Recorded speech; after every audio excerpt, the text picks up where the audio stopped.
We're recording. Brilliant. Okay, Barsh, welcome. All right. Good morning, everyone, and thanks for having me. Let me start with how I, found myself in what I'm currently doing at the moment. I started my career 24 years ago as a product manager at Unilever. I worked with a few consumer brands, and then I'm originally Turkish, so I had to do a quick military service. And having done that, I actually realized there was a bigger opportunity to not work at Unilever, but work for Unilever. So I built an agency that was working with several brands at Unilever. That then scaled.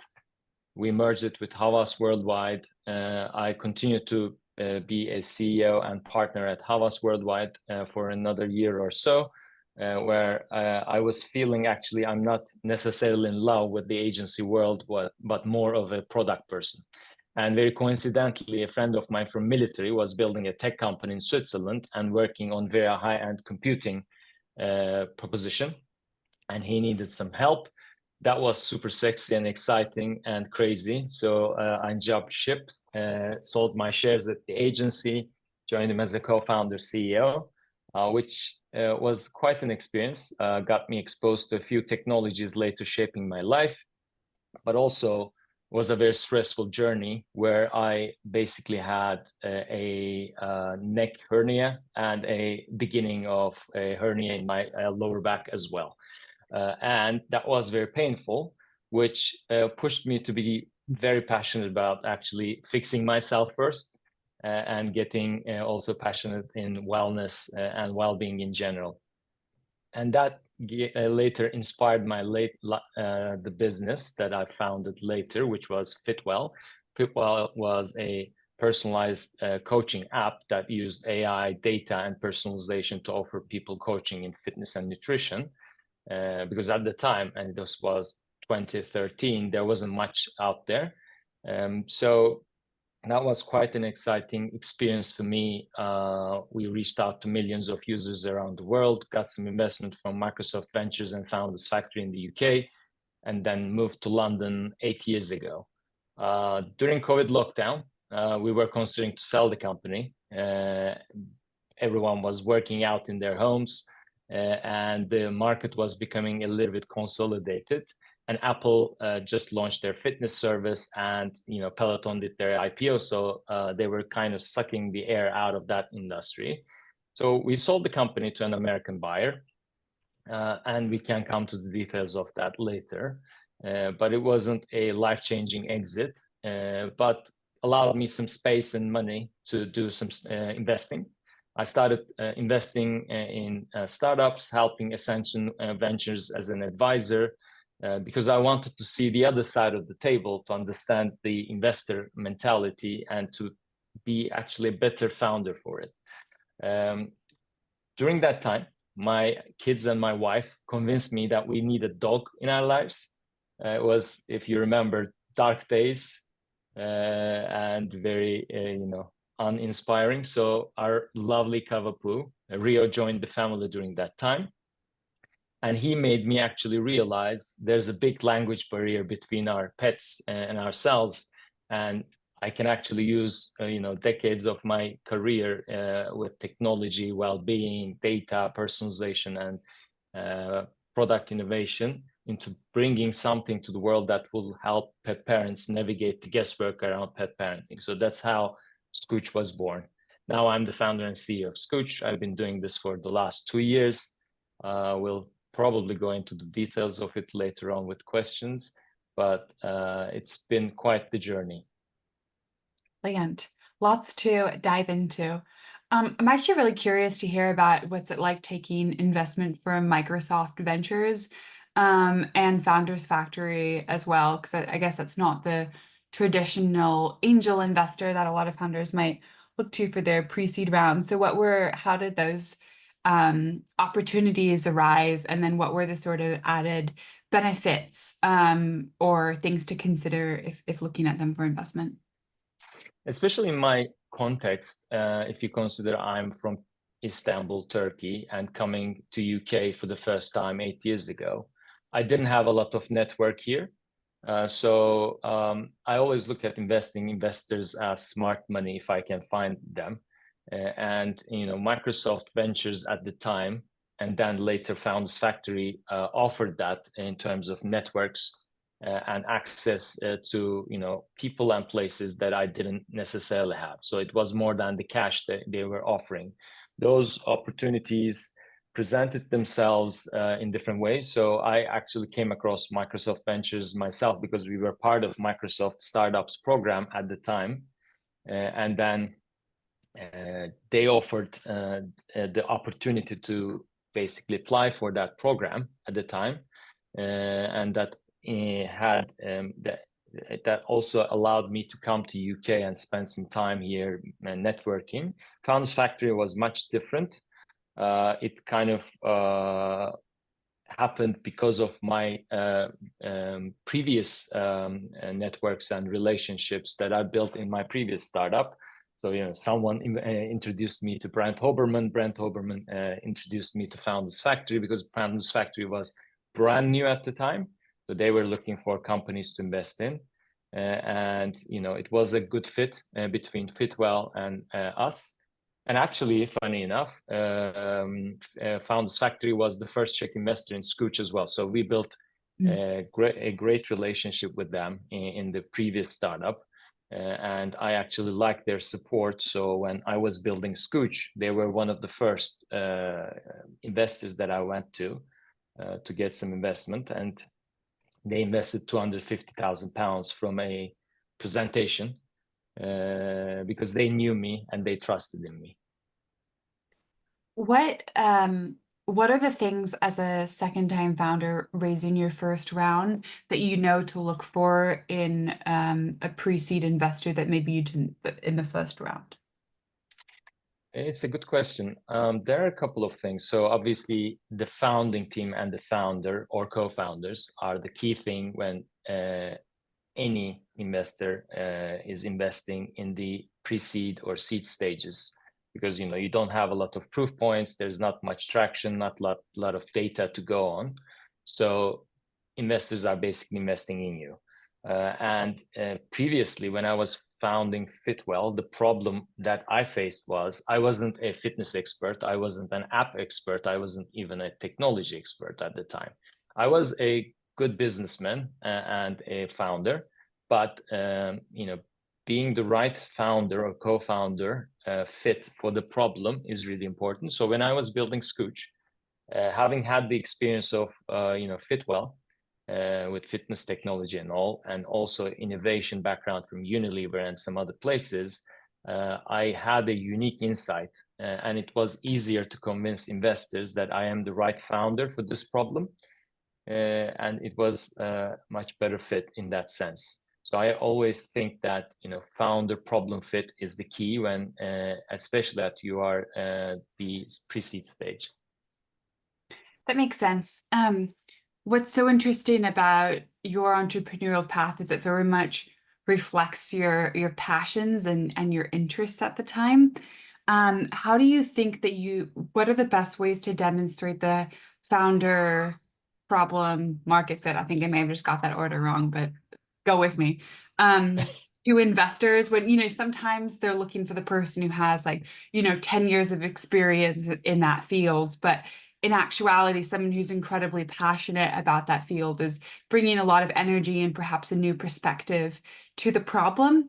Did you get in any conversations with angels who you could tell that they were looking for the person with the 10 to 15 years of experience in fitness or in pet industry? And how do you navigate those conversations or, demonstrate that you're the right person for this business? It depends on what you're building and your experience and background, of course. So in the first startup at Fitwel, it was a different experience because people were asking me if I'm a dietitian or a fitness coach, which I clearly was not. But how I navigate that question was I was working with experts in the domain. So I wasn't the domain expert, but I had a unique perspective of someone who experienced the problem. So I hurt myself.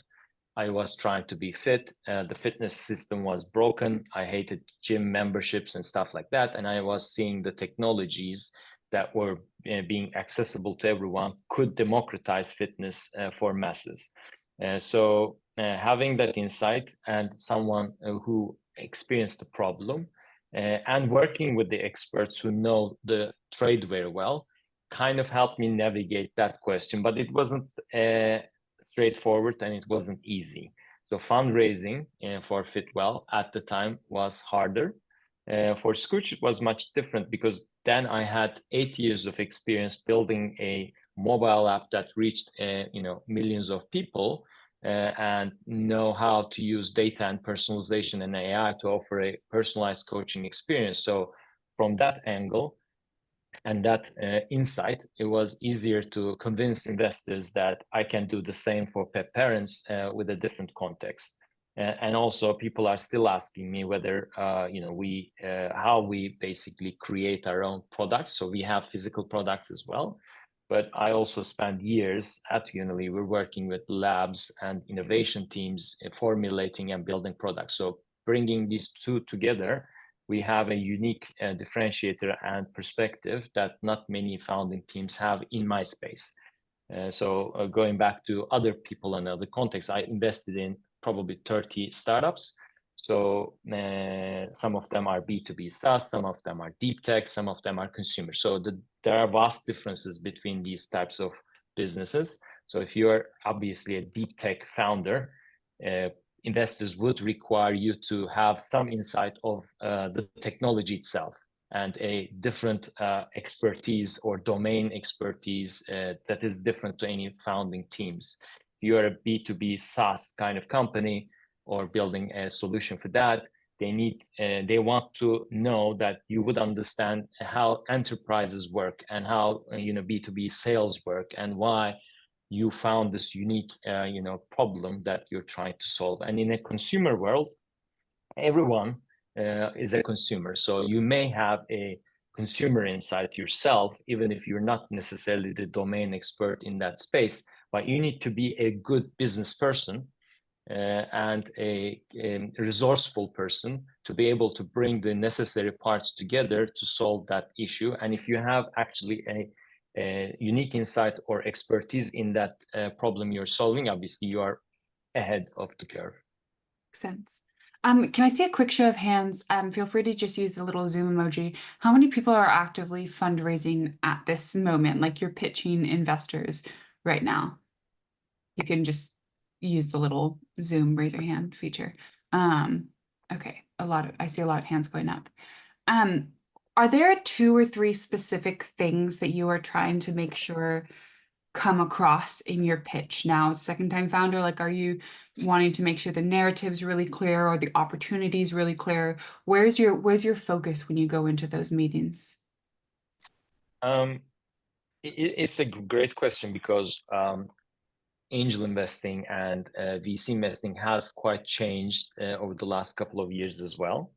And obviously being a second-time founder and having been rejected many times by gazillion investors in the past, you realize what matters most. And in my case, especially at Scooch, we have been very much focused on traction and numbers in the first from the first get-go, and to try to achieve some way of demonstrating that we have traction and early proof points that this business can be a scalable business.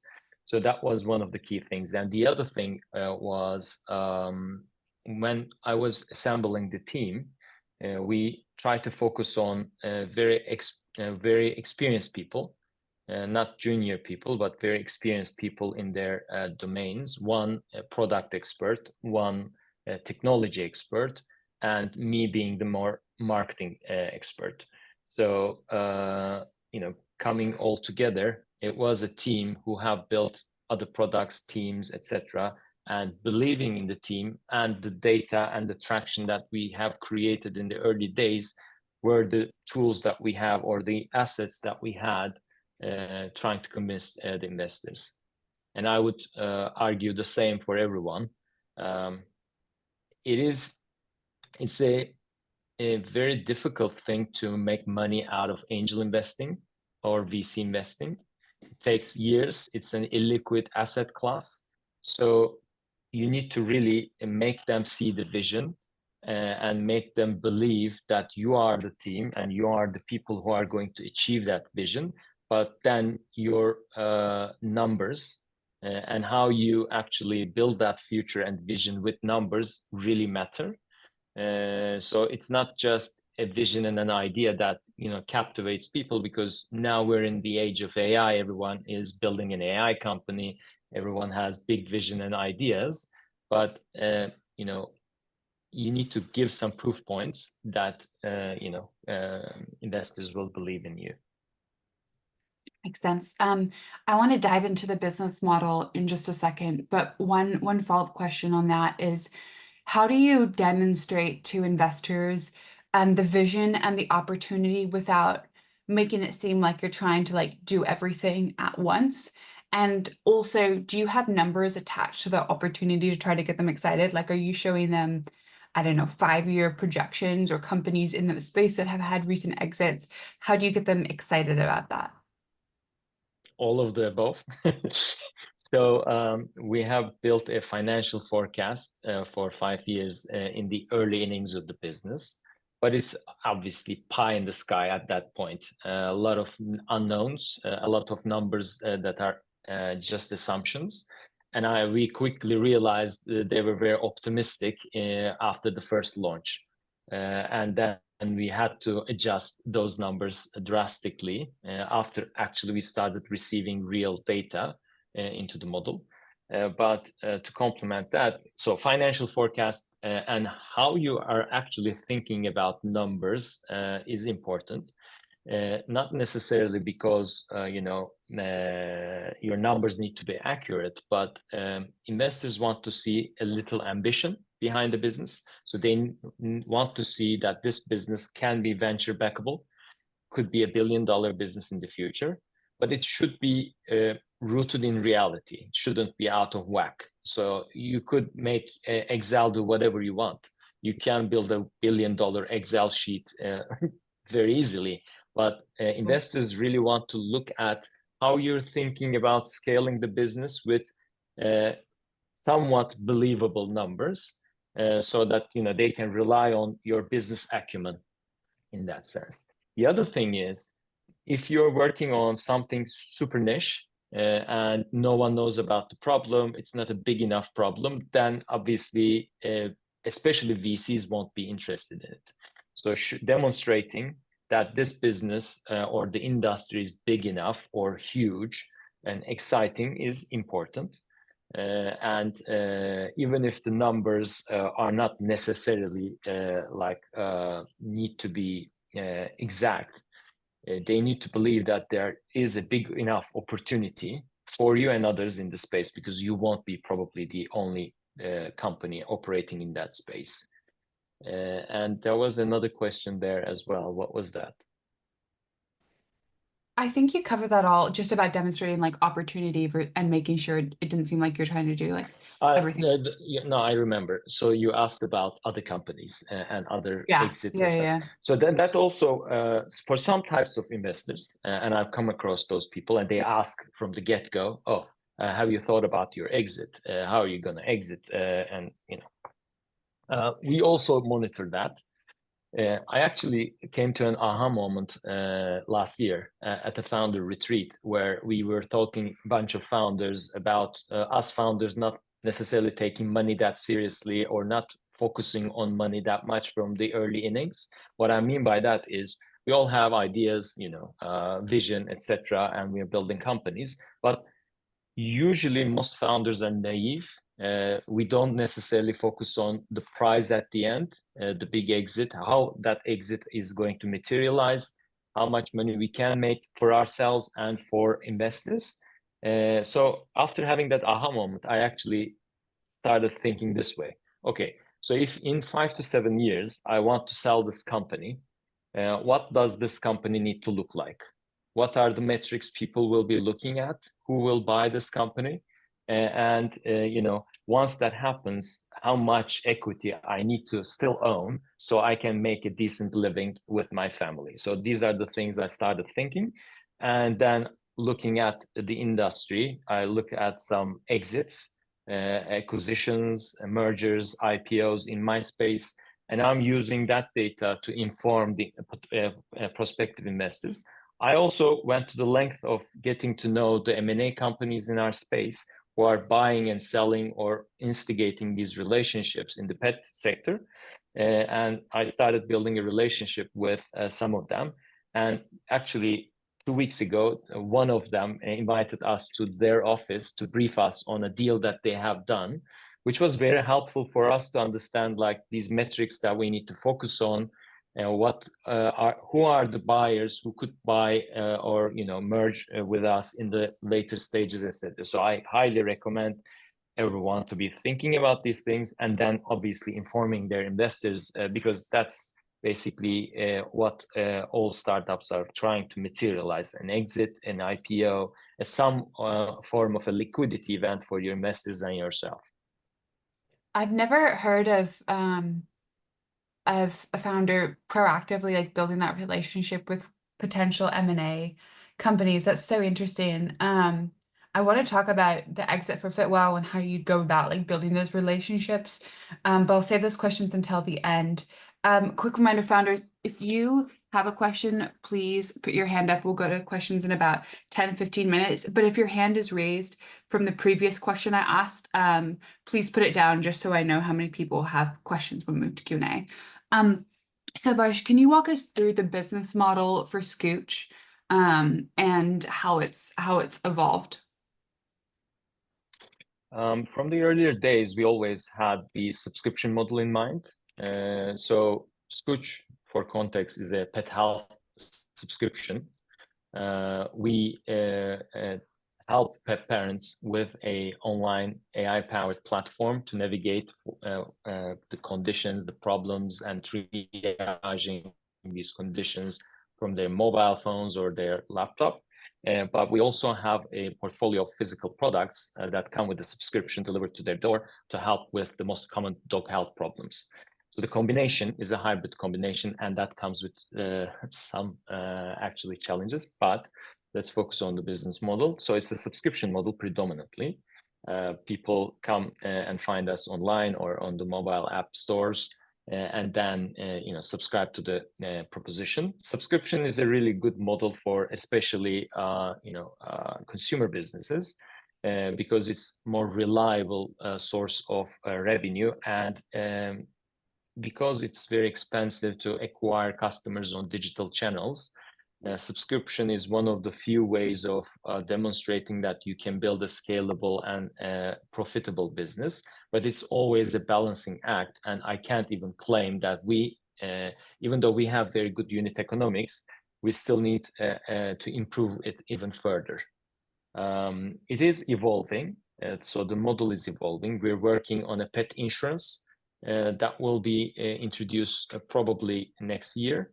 It will be part of our membership or subscription, but there will be also an upsell to a full-fledged insurance for customers who need it. So the business model is constantly evolving, but it's mostly focusing on the subscription elements. The biggest evolution, and maybe this could be helpful for people who are maybe at earlier stages of building their businesses.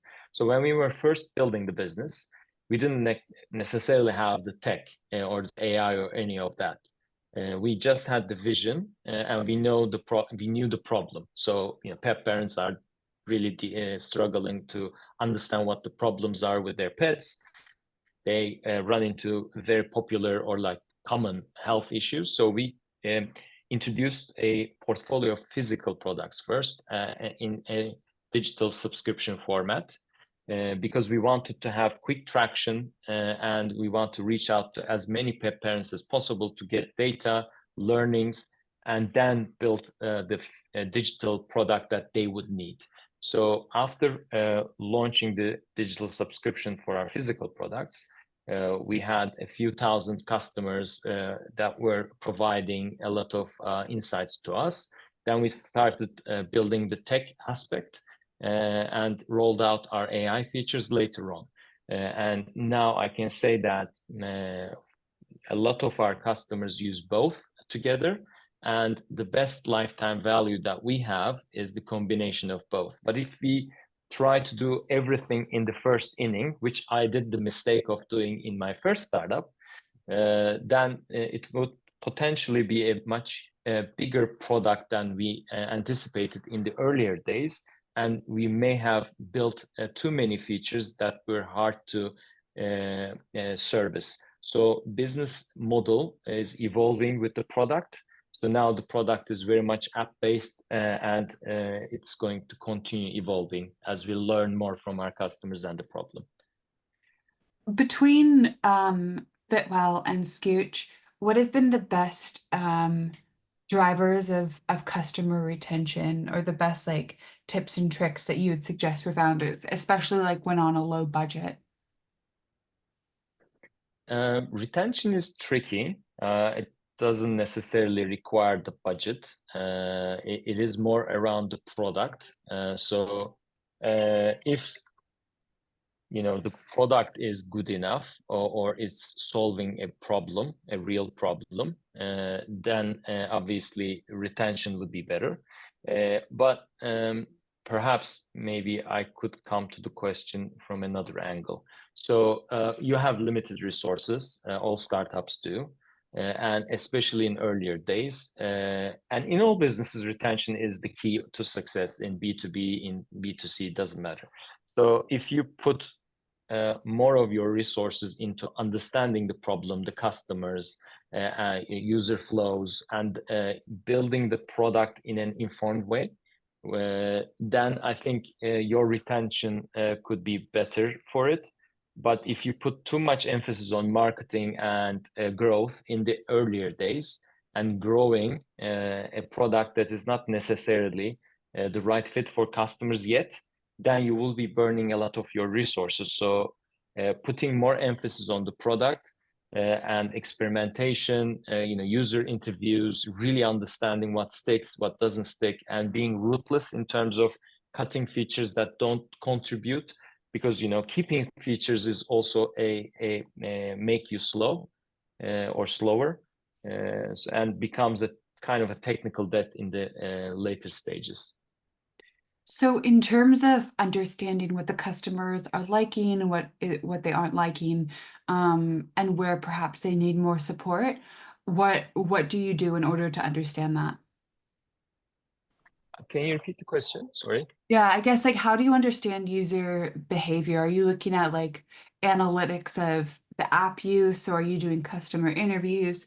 How do you get that tight feedback loop from users? So a couple of things. So first and foremost, we do analytics, and we look at analytics, usage, onboarding, retention, etc. Which features are used, how many people are using it. We also look at customer reviews. We have a lot of reviews and ratings on several platforms. So we also look at that, as well as the incoming customer requests and complaints. And also we do interviews. We should do more interviews. Everyone should do more interviews than they think they're doing. But doing unbiased interviews are really important, and honestly, I would say we should do more of that in our context as well. But in the earlier days, I was also doing, even without or before launching the product, I was doing a lot of interviews with veterinaries, customers, pet parents, lots of different people, different countries, trying to understand like how different cultures and people reach to their pet problems. And then we did smoke tests, testing concepts. We did a lot of customer testing to come to this stage. What are the most useful questions that you ask users or potential users to get feedback? So unaided questions, so open-ended, and usually trying to understand the problem rather than their approach to my product are the more useful ones. Trying to get to the bottom of the problem is usually the most helpful. So if, for example, they didn't have my product or any other product that is trying to, help with this problem that I'm solving, what were they using, why they think this is a problem, and that sort of thinking into them framing the problem and the types of solutions they were looking at, and trying to understand how we can actually help them with better technology or solution, are the ones that are more helpful. But many people and many founders actually fall into the trap of asking very directional questions that are very, closed in that sense, and try to get an instant feedback on their product, which is usually not very helpful, because customers, especially if they know that you are asking about a special brand or a product, would either try to please you and try to give you answers that you'll be happy about, and those answers would not be very useful to you. Makes sense. Okay, I want to touch a little bit more about raising from angels. I don't think I'll have time to go into exit questions. So if any of the founders listening have questions on that, be sure to put it in the chat or raise your hand. I know for Scooch, you raised from a handful of angels. Do you have any tips just on managing like the CRM side of angel rounds and communications and making sure you're doing the follow-up and yeah, all the fun operational side of that? uh, so I hope I'm doing a better job than I did in my previous one. So I have a Google Sheets, which is not necessarily very fancy, but I tend to update it. So I have all the names of investors that we have been in touch with their feedback comments when we first and last got in touch with, what was the feedback. If the answer is yes, no, like I keep it in this Google Sheet, and I try to keep it updated. And I also try to segregate the list into still relevant and not relevant kind of investors as well, so I can keep them in the loop. I try to regularly update both the existing shareholders and investors on a monthly and quarterly basis. Sometimes monthly I can't do, so quarterly for sure, but depending on how fast the business is doing and the relevant updates, we try to keep them updated. But also I do an update, more of a quarterly update for the other prospective investors that we have been in touch with, so they can actually see the progression of the business. Because usually the answer you will hear from a lot of the investors or VCs especially would be, oh, this is too soon, too early, come back with a bit more traction, come back with this and that. So keeping them in the loop if they're actually interested, and then being in touch is helpful. And I have actually seen the benefit of doing that. So there are, for example, a couple of VCs that we have been in first touch with a year ago, and it wasn't the right time for them at the time. But now they are taking it more seriously, for example, and doing a due diligence. Nice. Okay, I'm gonna have to force myself to stop questions there because we have a lot coming in through the chat. Pinar, I saw you put your hand up first.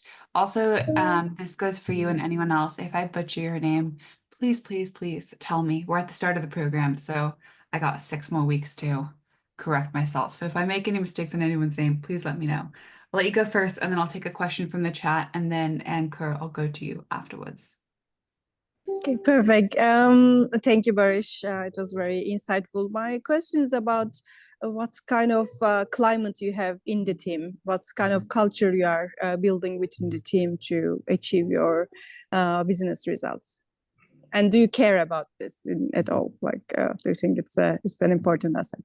Thank you. It's a good question, actually, and it's usually an afterthought. We have started thinking about culture when I was just me, and then with my first employee, number one, we had a interesting chat about culture and what type of culture we wanted to build. So I have actually a culture document that I've been building from the first day. and we discussed the type of culture we want to build for the business with all of the people who have joined me later on. So the type of culture that we want to build is one that has accountability. So everyone in the team needs to be accountable from what they're doing. We really want them to be experts at their field, but also learning and growing and constantly improving themselves in the business as a result. We are results oriented, so we want to achieve our performance targets. So we do keep KPIs. I think we should do a better job in terms of keeping people accountable for KPIs. But to sum it up, it is very important. I think we are very close as a team in terms of our relationships as well. It's a tough job, a tough business. So we are trying to be very humane in that sense, a culture where it's easy to share personal issues and problems as well. It's a supportive, friendly kind of environment. And then we have had issues with team members who haven't been extremely, helpful to each other in the past. So those are big no-nos for us. And I personally get involved and address those issues when they arise. And we definitely try to avoid any toxicity in the team. And if people are insistent on being so, then there's no place for them in the team. All right, next question from James. On the founder side, more important to focus on evidence or how the founders are ideally suited, or is it the team composition or past credentials? Only one slide and keen to keep it clean with minimal fluff. So what's the most effective approach in your humble opinion?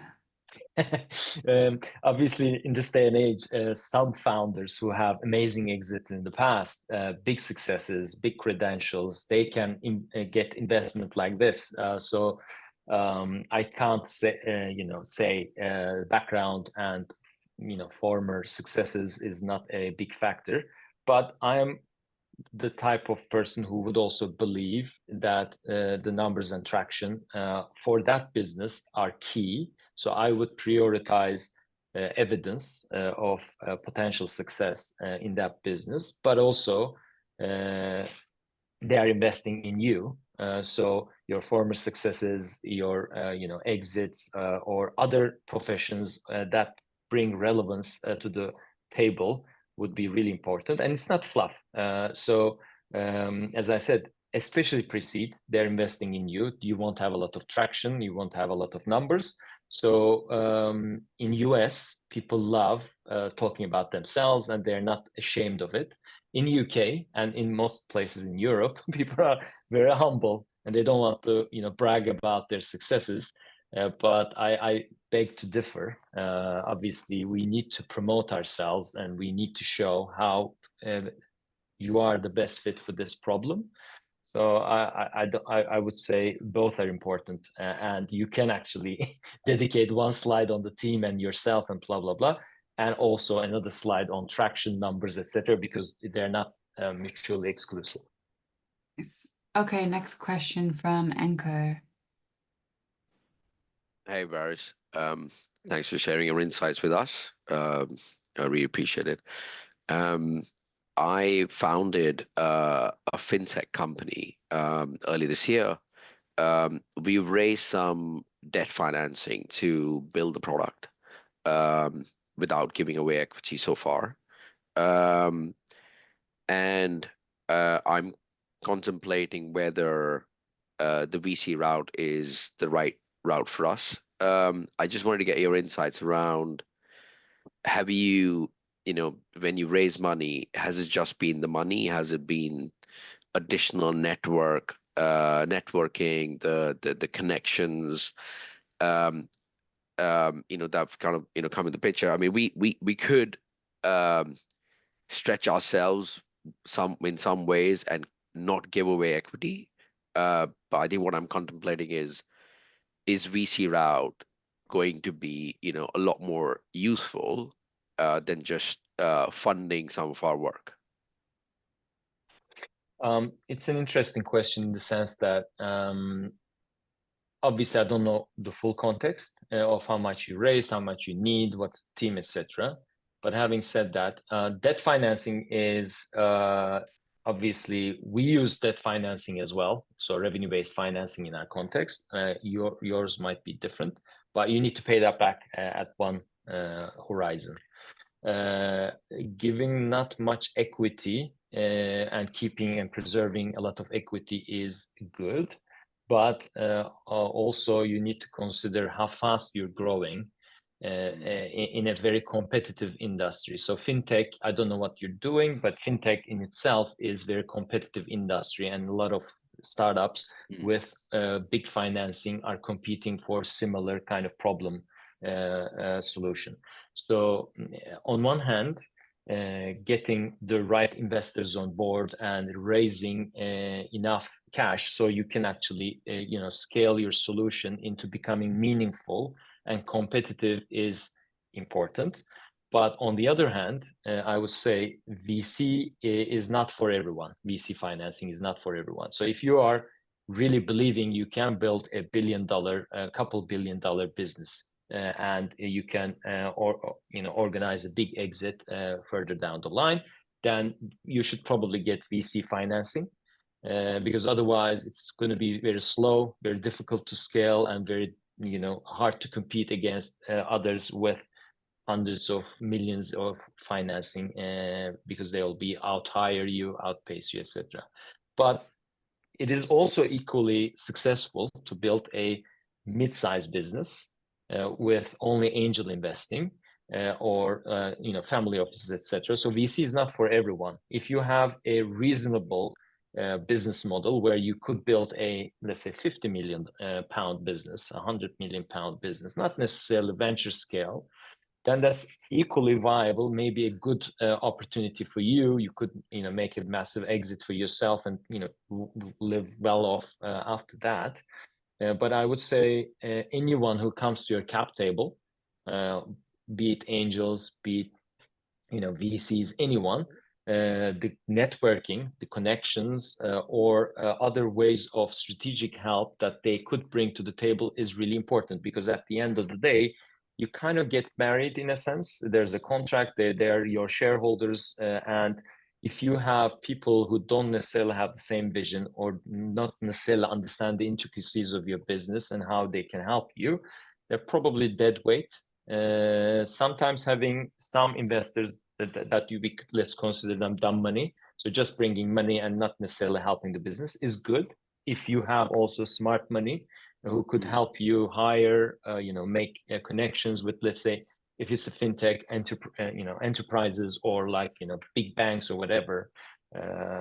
In my case, some of the investors that we had brought a lot of strategic value, and they brought other investors at the end of the day, because they are in this game with you together, and they also want you to be successful. It is in their interest to help you out. So the more relevant, the more strategic, or other helpful ways would be the better option. But it's hard for me to say without knowing the full context if VC is really the right choice for you. But it is changing, by the way. VC is changing, and the investment world is changing. Sure. All right, Thank you. Thank you. I'm going to take 2 questions from the chat, and then Ben will go to you. Question from Cal. Virtually all forecasts I've seen from startups over the past 10 years or so have not been achieved. They generally fall short of predictions. How do you manage the line between doing realistic but presenting something exciting to potential investors when you have limited sales data? Good question. Yeah, I know that I have been guilty of such. So, forecasting and not necessarily delivering in the past. It's common. Obviously, we are acting on limited amount of information and data to build, financial forecasts. What we are doing differently at Scooch is obviously we are constantly updating our financial model with actual numbers that we get from our marketing, our sales, etc., etc.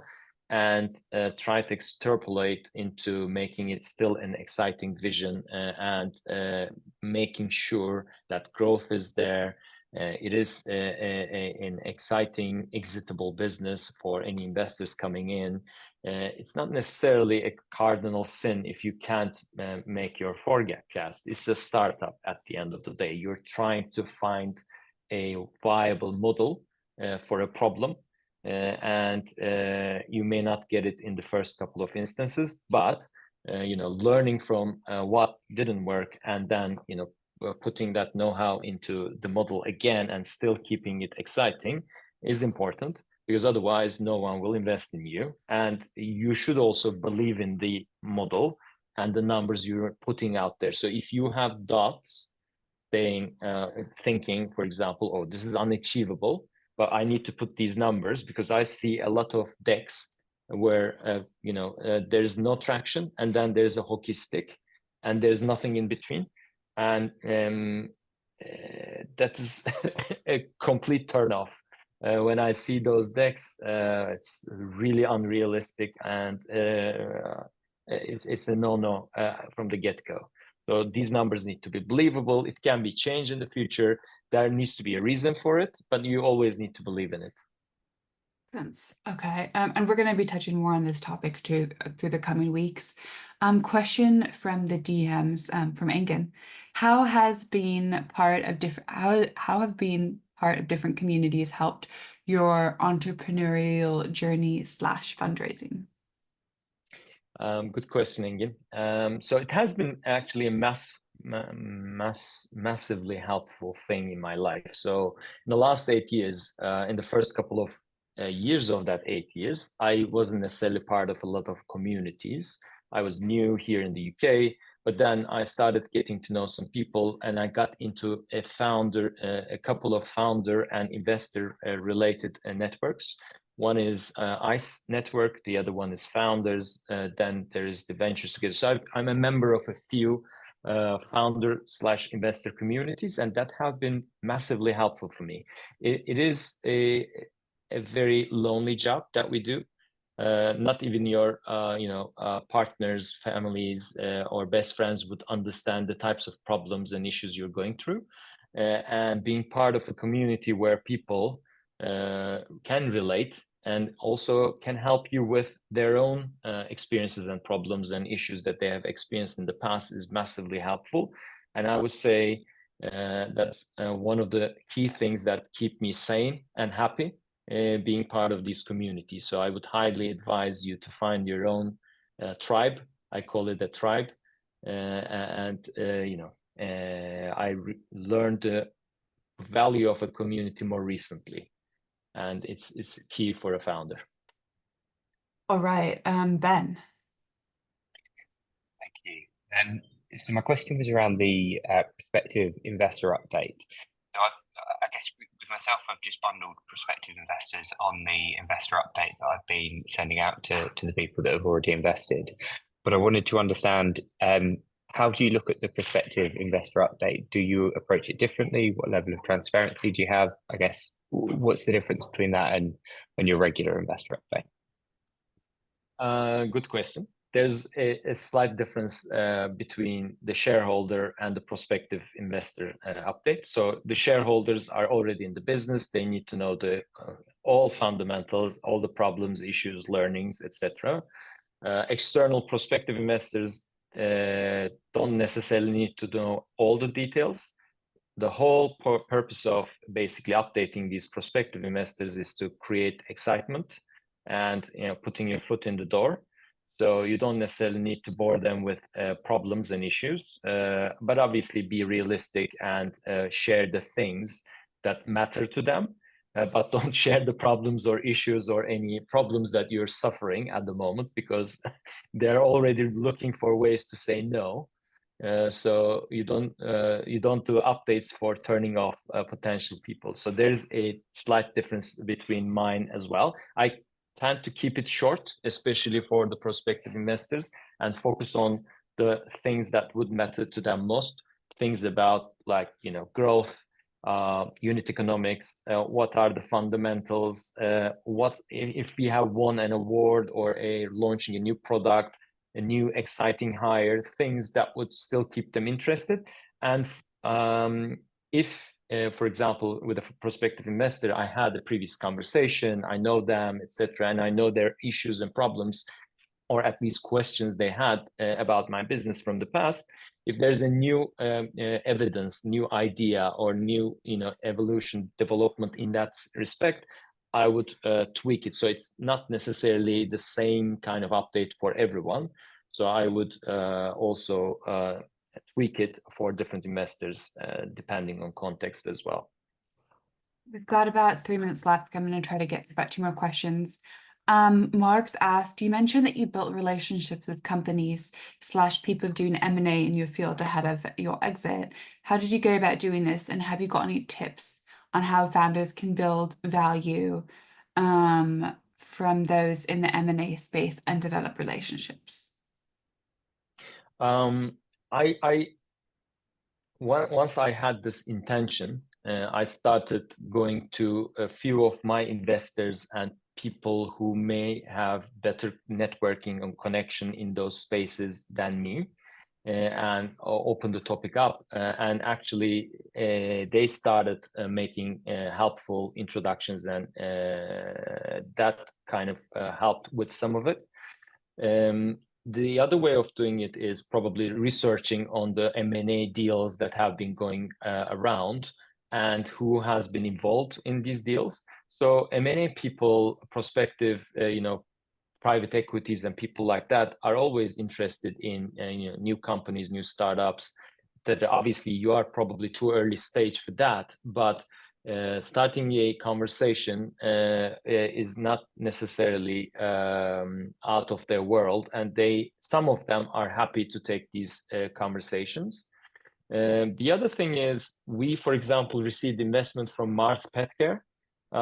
So we accepted that investment. It wasn't a big check, but it was strategic for us. So we accepted that investment.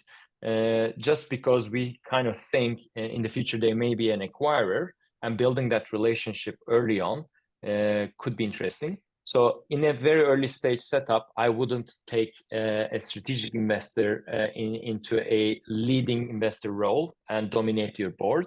But if they won't have a say in your decision making, and if they can come in with a small check, but help you strategically and help you also build that relationship with that potential acquirer down the line, I would say go for it. The same goes for collaboration between corporates and companies that could be interested in acquiring you further down the line. So establishing perhaps like a co-promotional or co-marketing type of relationship in the earlier days, just to get the relationship going in the beginning, might be helpful, and later turn into a acquisition later down the line. A friend of mine built a skiing app called FatMap. He started a relationship between him and Strava, and then Strava ended up acquiring them years later. So these types of things happen, and I think that would be helpful. Okay, one last question. I am gonna mess up your name so much, so please jump in and save me. I'm assuming that's me. It's Rory. Hi, okay, that's easy. We can do that, Rory. It's the Scottish version. So we're in the retail tech space. We've got great retention and good growth. I'm reaching out to funds at the moment, and the kind of feedback that I'm getting for the nose is a really busy space, and we don't see a big differentiator. Our experience is that we're getting benchmarked by brands, potential clients, as part of the review process, and we're winning. But we're winning on product. We release about twice the number of updates as any other brands, and it just sticks better. So we're winning kind of deals over much, much bigger companies. So my question to you is, especially in relation to your work with Ascension, how would you try and communicate that in a deck to try and even get that first meeting? And yeah, have you seen any good examples of really good kind of differentiation? So basically, if you are, getting business much better than others, your solution is much stickier. Your metrics and your unit economics work much more efficiently than many of the competition. I think you already have a winning kind of combinations, more than of how you tell that story. Again, people want to believe that your business will be differentiated somehow, even if the fundamentals work. It may not be the same in a year's time if it's not very differentiated, and a big, let's say, competitor of yours come with a huge, let's say, money and throw to the problem and then just, dilute you. So making people believe that there's still differentiation in the solution, and then your proposition is future proof is important. But I would say you are almost there already, because having good metrics, beating the competition, these are the fundamentals of actually convincing the other side of the table. It's just like maybe a little bit better storytelling and telling the vision and how you're going to win the game in the longer run. Feels like you are winning the game now. So telling the big game of how you're going to win in the future is important. So a little bit more salesmanship and showmanship, I think. All right, Thank you. Appreciate it. we're gonna have to wrap it there. Baruch, thank you so much for joining us, especially for kicking off our program. Where can people find out more about you? Please do reach out to me from LinkedIn if you want, and then we can keep connected. Okay. And if anyone has any dogs, Scooch, is it scooch.com? Scooch.pet. Scooch.pet. Okay, perfect. Thank you so much. Founders, stick around. We got one more session for you. We're going to stop the recording now.